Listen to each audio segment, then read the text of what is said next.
Assalamu alaikum everyone. My name is Misbah Mohsen and today my topic of presentation is digestion, absorption, metabolism of carbohydrates and protein. So let's begin. अच्छा, before going to my topic आप सबको पता होना चाहिए कि carbohydrates क्या चीज़ होती है। तो कार्बोहाइड्रेट्स जो है इट्स पॉलीहाइड्रोक्सी एल्डिहाइड और कीटोन, मतलब ये हमारे पास पॉलीमर्स होते हैं किस चीज़ के, एल्डिहाइड और कीटोन के। ठीक है। और कार्बोहाइड्रेट बेसिकली हमारे पास इसकी 3 टाइप्स होती हैं, मतलब ह्यूमन बॉडी के अंदर इसकी 3 टाइप्स से होती हैं। कौन कौन सी? पॉलीसैकेराइड्स होती हैं, डाइसैकेराइड्स होती हैं और मोनोसैकेराइड्स होती हैं। अब पॉलीसैकेराइड्स क्या है, डाइसैकेराइड क्या है, मोनो क्या है, हम आगे डिस्कस करेंगे। सो फर्स्ट हम डिस्कस करते हैं पॉलीसैकेराइड। तो पोली का मतलब क्या होता है? पोली मीन्स मैनी, सैकेराइड्स मीन शुगर्स। ठीक है। तो पॉलीसैकेराइड्स मीन कि बहुत सारे मोनोमर मिलके जब एक बड़ा पॉलीमर बनाते हैं तो उसको हम पॉलीसैकेराइड्स कहते हैं। ठीक है। अच्छा, लार्ज पॉलीसैकेराइड्स जो होते हैं उसका कौन कौन से पॉलीसैकेराइड हैं? जो ग्लाइकोजन है, जैसे अमाइलोज है, अमाइलोपेक्टिन है, हमारे पास लार्ज पॉलीसैकेराइड्स होते हैं। और ये किस चीज़ से मिलके बने होते हैं? स्टार्च से मिलके बने होते हैं। और ये हमारे पास किस चीज़ के पॉलीमर्स हैं? ग्लूकोज के पॉलीमर। जो स्टार्च है that is polymer of glucose. ठीक है। अच्छा, अब हमारे पास जो ग्लाइकोजन है ना, ये किसके अंदर अवेलेबल होता है? Glycogen basically non vegetarian diets के अंदर होता है। अच्छा, अब नॉन वेजिटेरियन डाइट्स कौन सी होती हैं? जिनके अंदर वेजिटेबल्स नहीं होती, जैसे मीट आ गया, चिकन आ गया, इस तरह की जो चीज़ें होती हैं उनको हम नॉन वेजिटेरियन डाइट्स कहते हैं। तो उनके अंदर हमारे पास ग्लाइकोजन पाया जाता है। और जो अमाइलोज है और अमाइलोपैक्टिन है वो हमारे पास वेजिटेरियन डाइट्स के अंदर अवेलेबल होता है। क्यों क्यों अवेलेबल होता है? क्योंकि जो अमाइलोपैक्टिन है इसका ओरिजिन क्या है? प्लांट। ठीक है। फिर मैं बात करती हूँ सेल्यूलोज की। जो सेल्यूलोज होता है वो हमारी डाइट के अंदर प्रेजेंट होता है, लेकिन वो हमारे पास हमारा ह्यूमन बॉडी डाइजेस्ट नहीं करती उसको क्यों डाइजेस्ट नहीं करती? क्योंकि जो डाइटरी फाइबर्स को डाइजेस्ट करने के लिए एंजाइम्स हैं वो हमारी बॉडी में प्रेजेंट नहीं होते। ठीक है। अच्छा, अब कहते हैं डाइसैकेराइड्स क्या होते हैं? Di means two, saccharides means sugar units. ठीक है। तो हमारे पास कहते हैं 2 type of disaccharides available in diet. हमारी बॉडी में 2 तरह के डाइसैकेराइड्स अवेलेबल है। कौन कौन से हैं? Sucrose, lactose. ठीक है। जो हमारे पास सुक्रोज है ना, वो किस चीज़ से मिलके बना होता है? सुक्रोज बेसिकली ग्लूकोज और फ्रुक्टोज से मिलके बना हुआ होता है। ठीक है। ग्लूकोज एक मोनोमर है और फ्रुक्टोज भी एक मोनोमर है। ये दोनों जब मिलते हैं तो आपका क्या बनाते हैं? सुक्रोज बनाते हैं। मतलब इनके अंदर 2 शुगर यूनिट्स होती हैं, which is called the table sugar. या तो सुक्रोज को आपको पता है, जो टेबल शुगर का मतलब जो आप आम चीनी घरों में इस्तेमाल करते हैं ना, वो सुक्रोज है। और शुगर केन के अंदर भी जो हमारे पास होता है वो भी हमारे पास क्या होती, कौन सी शुगर होती है? सुक्रोज होती है। अच्छा, फिर हमें आता है लैक्टोज। लैक्टोज क्या चीज़ है? लैक्टोज मिलके बना हुआ है ग्लूकोज और गैलेक्टोज से। ठीक है। ये भी हमारे पास मोनोमर्स होते हैं। और ये जो होता है ये किसके अंदर अवेलेबल है? लैक्टोज किसके अंदर पाया जाता है? मिल्क के अंदर। और इसको हम लोग मिल्क शुगर भी कहते हैं। और मैं आपको साथ में टेबल शो किया, आप इससे भी, इसकी मदद से भी देख सकते हैं आसानी से। अच्छा, व्हाट इज मोनोसैकेराइड? मोनो का मतलब होता है, mono mean one, saccharides mean sugar. Monosaccharides वो शुगर होती है जिनके अंदर एक एक शुगर यूनिट पाए जाते हैं। ठीक है। Monosaccharides consume in human diets are mostly glucose and fructose. ठीक है। जो हमारी बॉडी मोस्टली जो ह्यूमन डाइट के अंदर मोनोसैकेराइड कंज्यूम होते हैं वो ग्लूकोज और फ्रुक्टोज हैं, ये दोनों शुगर्स होती हैं। ठीक है। अच्छा, अब हमारे पास यहाँ तक इसकी जो टाइप्स थी वो खत्म हो गई। ठीक है। मैंने आपको इंट्रोडक्शन दे दिया कार्बोहाइड्रेट्स के बारे में। अब कार्बोहाइड्रेट डाइजेस्ट कहते होते हैं हमारी बॉडी में, अब हम वो पढ़ते हैं। इसका पहला पार्ट, डाइजेशन ऑफ कार्बोहाइड्रेट्स। ठीक है। तो सबसे पहले डाइजेशन, जब हम कुछ खाते हैं, ऐसा कुछ खाते हैं जिसके अंदर कार्ब्स होते हैं, मतलब कार्बोहाइड्रेट्स होते हैं, तो जब हमारे माउथ के अंदर सबसे पहले जाता है, क्योंकि हमारा खाना किस में जाता है? ओरल कैविटी के अंदर जाता है, मतलब माउथ के अंदर जाता है। तो हमारे पास जो ऐसा कोई भी खाना इसके अंदर कार्बोहाइड्रेट्स हो, तो हमारे स्लाइवा के अंदर एक एंजाइम है जिसका नाम होता है अल्फा अल्फा अमाइलेज। ठीक है। अल्फा अमाइलेज एक एंजाइम है जो हमारे स्लाइवा के अंदर, स्लाइवी अल्फा अमाइलेज एक एंजाइम है जो हमारे स्लाइवा के अंदर प्रेजेंट होता है, जो हमारे पे ऐसे कोई भी खाना जिसके अंदर कार्ब्स प्रेजेंट है इसको पार्टली डाइजेस्ट करता है। ठीक है। और अब स्लाइवरी अल्फा स्लाइवरी अमाइलेज को हम लोग पेटाइलिन भी कहते हैं। ठीक है। और जो कार्बोहाइड्रेट को डाइजेस्ट करने के लिए जो एंजाइम रिक्वायर्ड रहते हैं उसको हम लोग अमाइलोलाइटिक एंजाइम्स कहते हैं। अरे स्टमक जो है ना, इसका माउथ के अंदर इतनी डाइजेशन होती है, और कौन करता है? स्लाइवली अमाइलेज करता है, या फिर पेटाइलिन भी हम इसे कहते हैं। स्टमक की मैं बात करती हूँ तो स्टमक जो है ना वो क्या करता है, उसके अंदर हमारे पास क्योंकि गैस्ट्रिक जूसेस प्रेजेंट होते हैं, इसकी वजह से अमाइलेज जो है ना वो बहुत वीक होता है इसके अंदर, इसलिए जो स्टमक है ना वो बहुत कम कार्बोहाइड्रेट की डाइजेशन करता है। तो आप बेसिकली ये भी कह सकते हैं कि स्टमक के अंदर कार्बोहाइड्रेट की डाइजेशन नहीं होती। ठीक है,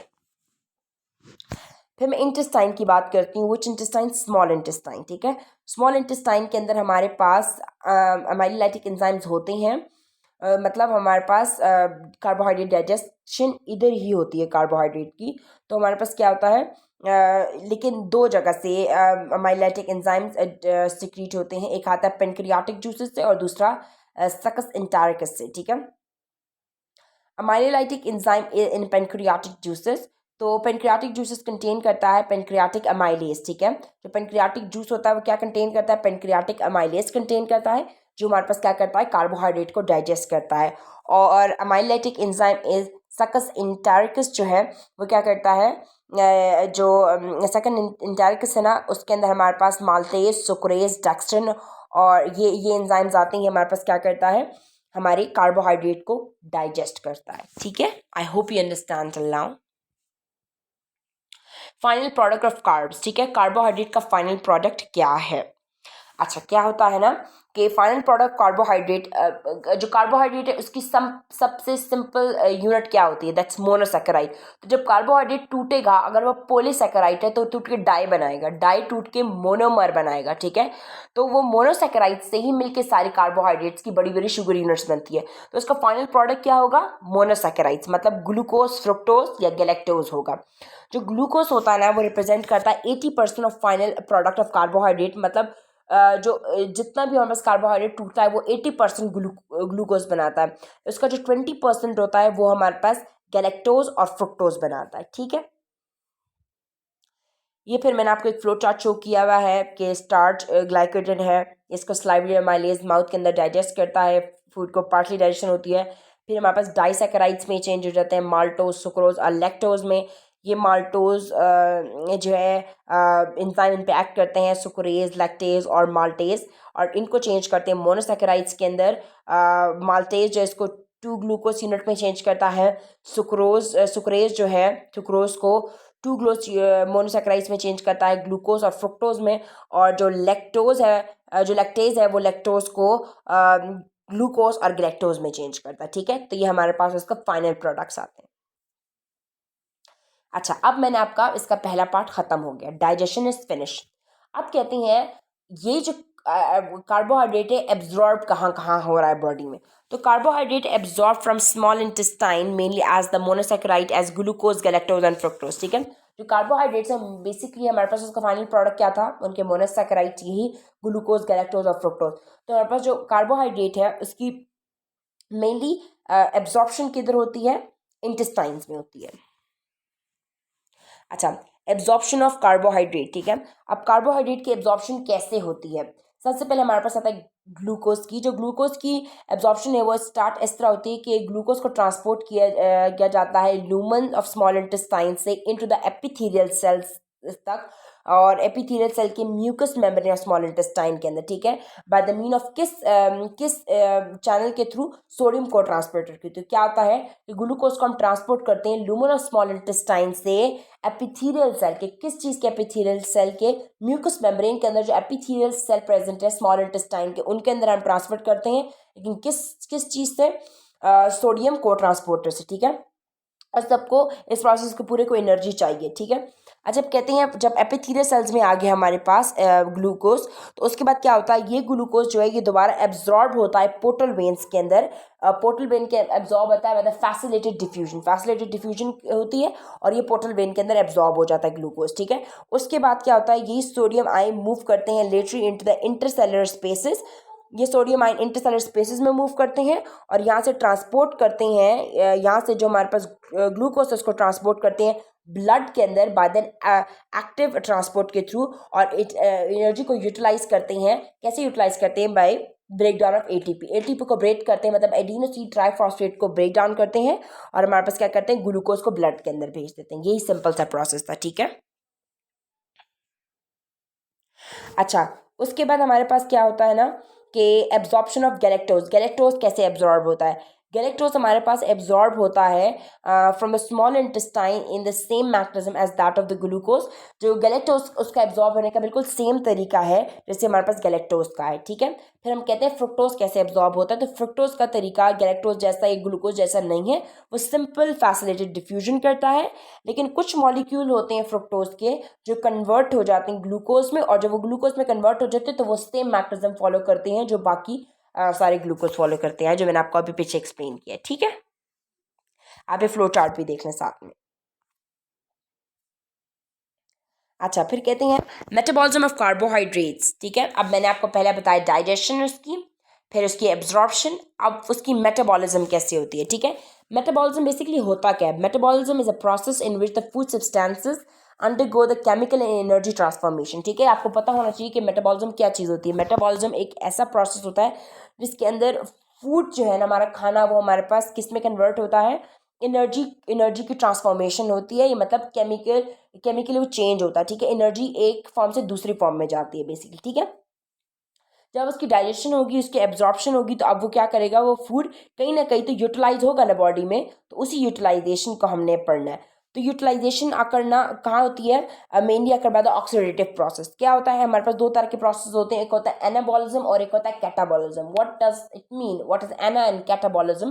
सो एनाबॉलिज्म मीन छोटी छोटी चीज़ों का मिलके एक बड़ी चीज़ बनाना। मतलब अगर बहुत सारे मोनोमर्स मिलके एक पोलीमर बनाते हैं, दैट्स एनाबॉलिज्म, ठीक है।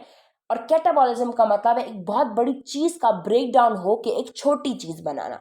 तो जो जैसे बड़ी चीज हमारे पास आ गई, कोई पोलीमर आ गया, ठीक है। फॉर एग्जांपल स्टार्च है, ठीक है, स्टार्च है पोलीमर, तो पोलीमर ऑफ ग्लूकोज, तो वो जब टूट के दोबारा से अपने छोटे मोनोमर्स में जाएगा ना, उसको हम लोग कैटाबॉलिज्म कहते हैं, ठीक है। तो इसी तरीके से एनाबॉलिज्म और कैटाबॉलिज्म के प्रोसेस से ही वो अपने बॉडीज को यूटिलाइज करेगी अपनी इसी को हम लोग, ये पूरा प्रोसेस है मेटाबॉलिज्म ऑफ कार्बोहाइड्रेट का, ठीक है।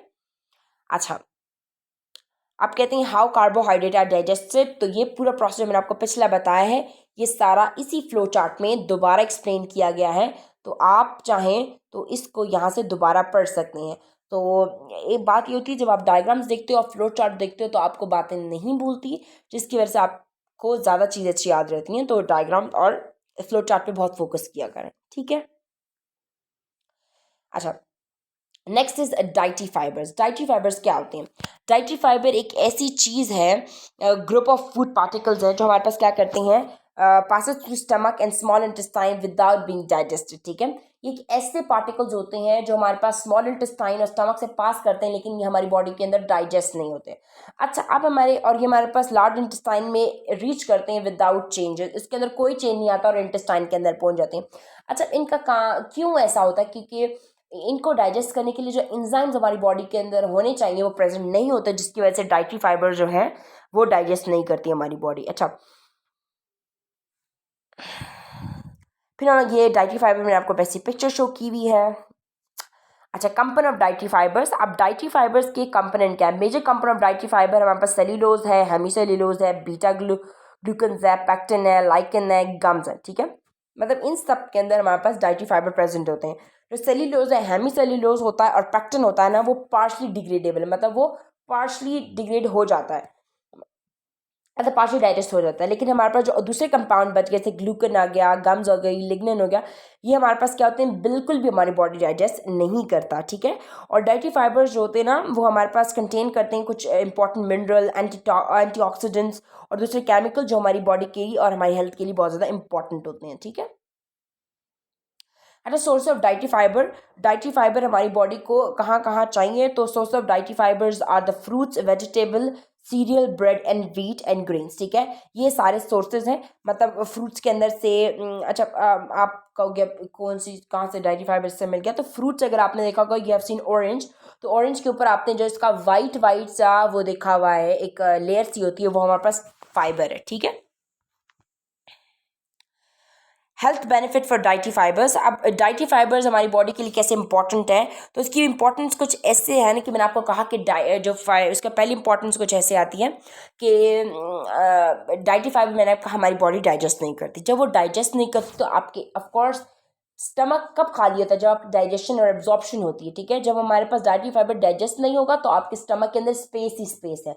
जब आपके स्टमक के अंदर स्पेस ज़्यादा होती है, इसका मतलब है आपको भूख कम लगेगी, जिसकी वजह से आपका वेट नहीं बढ़ेगा, ठीक है। लेकिन लो वो इनके अंदर एनर्जी कम होती है।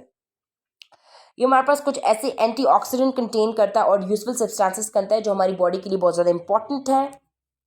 और some component of dietary fiber reduce the blood cholesterol level and, ठीक है, कुछ कंपोनेंट डाइटरी फाइबर्स के अंदर जो हमारा ब्लड कोलेस्ट्रॉल लेवल को कम करते हैं, जिसकी वजह से हमारे पास जो डिजीज हैं जैसे क्रोनिक हार्ट डिजीज है और गॉल स्टोन्स है, उनके होने के चांसेस कम होते हैं, ठीक है। अच्छा, कोलेस्ट्रॉल मतलब आप कहोगे कोलेस्ट्रॉल का लेवल उसके कम के, डाइटरी फाइबर्स देखो आपकी बॉडी डाइजेस्ट ही नहीं करती, जिसके आपका कोलेस्ट्रॉल का लेवल, कोलेस्ट्रॉल का लेवल नहीं बढ़ता। कोलेस्ट्रॉल का लेवल जब बढ़ता है तब आपके पास हार्ट डिजीज आते हैं। कोलेस्ट्रॉल क्या इज अ कार्ब, ठीक है। तो उसका लेवल जब नहीं बढ़ता तो आपका क्या होता है, आपके हार्ट के चांसेस बहुत ज़्यादा कम होते हैं, हार्ट डिजीज के चांसेस बेसिक, ठीक है। इन अच्छा, फिर हम कहते हैं intake of high dietary fibre food में reduce the quantity of some disease producing food substance और such food substances may be completely excluded in the diet, ठीक है। I hope you understand. And dietary fibre is use for treating और to prevent constipation and bowel syndrome, ठीक है। कहते हैं जो हमारे पास ये ना डाइटरी फाइबर्स भी बहुत ज़्यादा अच्छे होते हैं किस चीज़ को प्रिवेंट करने के लिए, कॉन्स्टिपेशन को प्रिवेंट करने के लिए। तो कॉन्स्टिपेशन आपको पता है क्या होती है, और बोल सिंड्रोम को ट्रीट करने के लिए बहुत ज़्यादा अच्छा रोल प्ले करते हैं इसके लिए। और हमारे पास क्या है, ये यूजुअल ट्रीटमेंट इस्तेमाल किया जाता है कुछ डिसऑर्डर्स को ट्रीट करने के लिए, जैसे कि हमारे पास डायबिटीज़ को, कैंसर को, अल्सर एक कंडीशन होती है जो स्टमक के अंदर होती है, जिसका आपका स्टमक जो है तो इसके अंदर एसिडिटी ज़्यादा हो जाती है, आपको अल्सर की कंडीशन होती है, ठीक है। डायबिटीज़ शुगर होती है और कैंसर इज कैंसर, तो ये हमारे पास इन चीज़ को प्रिवेंट करता है, ठीक है। डाइटरी फाइबर हमारे पास इंक्रीज करता है formation of bulk and soft pieces and ease defecation, ठीक है। जो हमारे पास डाइटरी फाइबर होता है उसकी वजह से आपकी रिमूवल ऑफ वेस्ट जो है, मतलब स्टूल का जो पास होना होता है वो बहुत ईजिली होता है, ठीक है, क्योंकि आपका जो फीसेस होता है स्टूल वो बहुत सॉफ्ट हो जाता है। तो ये आपके बेनिफिट्स का मैंने आपको दोबारा से एक चार्ट शो किया हुआ है ताकि आपको इजीली याद रहे, ठीक है। या एक दोबारा एक फ्लो चार्ट आया है that will make your work easier and easier. And digestion, absorption and metabolism of proteins. अब हम इसकी तरफ आते हैं।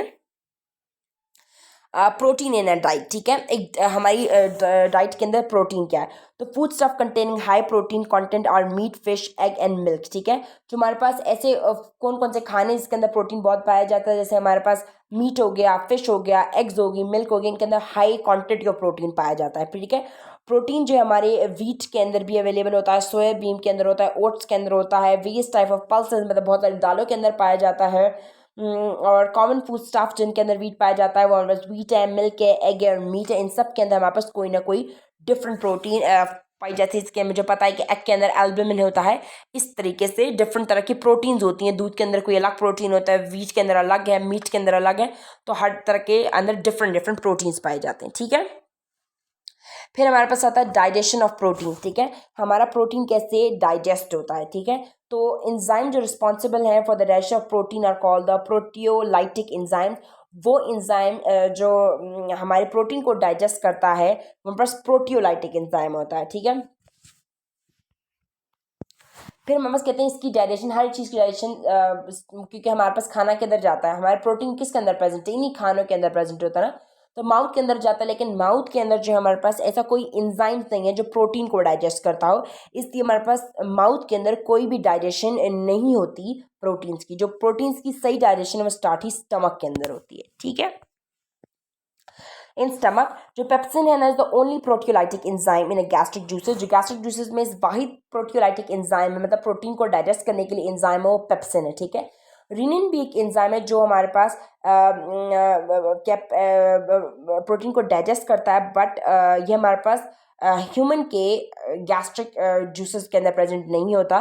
सिर्फ पेप्सिन वाहिद एंजाइम है जो हमारे पास ह्यूमंस के अंदर प्रेजेंट होता है, और वो हमारे पास ह्यूमन के अंदर प्रेजेंट होता है और प्रोटीन को डाइजेस्ट करता है।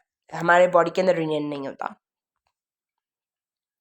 In small intestine, most of the protein are digested in duodenum and jejunum by the proteolytic enzyme of pancreatic juices and succus entericus. ठीक है, क्या होता है, बहुत सारा प्रोटीन हमारे पास डाइजेस्ट करती है कौन, ड्यूडेनम और जिजनम के अंदर ही बहुत सारा प्रोटीन हमारे पास क्या होता है, डाइजेस्ट हो जाता है प्रोटियोलाइटिक एंजाइम्स। लेकिन हमारे पास कौन पेनक्रियाटिक जूसेस और सेकंड एंटेरिकस के वो वाले प्रोटियोलाइटिक एंजाइम सेक्रेट करते हैं। तो प्रोटियोलाइटिक एंजाइम जो पेनक्रियाटिक जूस के अंदर कौन से होते हैं, पेनक्रियाटिक जूसेस कंटेन करते हैं ट्रिप्सिन, काइमोट्रिप्सिन, कार्बोक्सीपेप्टाइडेज। और ट्रिप्सिन और काइमोट्रिप्सिन जो होते हैं वो इंडोपेप्टाइडेज है, मतलब वो इंटीरियर वो ऐसे एंजाइम्स हैं जो हमारे पास ब्रेक करते हैं इंटीरियर ऑफ प्रोटीन मॉलिक्यूल, जो इंटीरियर पार्ट है प्रोटीन मॉलिक्यूल का उसको ब्रेक करते हैं। ठीक है, एंडोपेप्टाइडेज मतलब ट्रिप्सिन और काइमोट्रिप्सिन। फिर final product of protein digestion का फाइनल प्रोडक्ट क्या है, ऑफ कोर्स हमारे पास building block of protein is amino acids. ठीक है, तो हमारे पास वो फाइनली ब्रेक डाउन होकर किस में जाएगा, प्रोटीन अमाइनो एसिड्स के अंदर जाता है। ठीक है, एब्जॉर्प्शन ऑफ प्रोटीन, अब हमारा प्रोटीन कहाँ पर एब्जॉर्ब होता है। ठीक है, प्रोटीन हमारे पास डाइजेस्ट तो हो गया, अब प्रोटीन को कहीं एब्जॉर्ब भी होना है, तो जो बहुत सारी एब्जॉर्प्शन होती है ना प्रोटीन की, वो कहाँ होती है, वो वही ड्यूडेनम और जिजनम के अंदर होती है, और जो इलियम है उसके अंदर बहुत स्लो एब्जॉर्प्शन होती है। लेकिन उससे पहले हमारे पास जो प्रोटीन एब्जॉर्ब होता है in a form of amino acid from a small intestine and the levo amino acid जो होते हैं, हमारे पास दो तरह के अमाइनो एसिड होते हैं, एक होते हैं लीवो अमाइनो एसिड और एक होते हैं dextro amino acid. Levo amino acid वो अमाइनो एसिड्स होते हैं जो प्लेन पोलराइज लाइट को लेफ्ट की तरफ टर्न करते हैं, और डेक्स्ट्रो अमाइनो एसिड्स वो अमाइनो एसिड्स होते हैं जो प्लेन पोलराइज लाइट को राइट की तरफ टर्न करती हैं। ठीक है, इसकी बेसिस पे इसको हम लोग लेफ्ट हैंडेड अमाइनो एसिड और राइट हैंडेड अमाइनो एसिड्स कहते हैं। ठीक है, जो लीवो अमाइनो एसिड्स है ना वो एक्टिवली एब्जॉर्ब होते हैं by the mean of sodium को ट्रांसपोर्टेड, लेकिन जो डेक्सो अमाइनो एसिड्स हैं वो एब्जॉर्ब होते हैं by the mean of facilitated diffusion. इन दोनों में ये डिफरेंस होता है, और यही बात है कि एब्जॉर्प्शन जो है अमाइनो एसिड की वो ड्यूडेनम और जिजनम के अंदर फास्ट होती है बट इलियम के अंदर स्लो होती है। अब ये आपके पास डाइटरी प्रोटीन मैंने आपको शो किया हुआ है, ये D nature and partly hydrolyse protein है। फिर स्मॉल पेप्टाइड अमाइनो एसिड्स हैं, amino acid in the blood stream, ये किस तरह उसकी अब मेटाबॉलिज्म कैसे कैसे हुई है ये मैंने आपको ये शो की हुई है। ठीक है, तो इट्स वेरी इंपॉर्टेंट, ये आप इसको एक दफ़ा देख लें। ठीक है, डाइटरी प्रोटीन था मतलब प्रोटीन जब स्टमक के अंदर आया उसने पेप्सिन और एचसीएल ने इस पर एक्ट किया, उसको ब्रेक डाउन किया, उसको डीनेचर किया, और फिर हमारे पास क्या हो गया, प्रोटीएजेस ने दोबारा एक्ट किया, जो एक एंजाइम्स होते हैं प्रोटीएजेस उन्होंने एक्ट किया, उसको स्मॉल पेप्टाइड अमाइनो एसिड्स में चेंज किया। फिर एक्टिव ट्रांसपोर्ट से क्या हुआ, वो ब्लड स्ट्रीम के अंदर अमाइनो एसिड चल गया और उसने अपनी काम स्टार्ट कर दिया। ठीक है, ये मैंने आपको दोबारा एक फ्लो चार्ट शो किया है, मैंने आपको फिर बता दिया flow chart very important because it help you in remembering things. ठीक है, and this is the end of the video, thank you so much.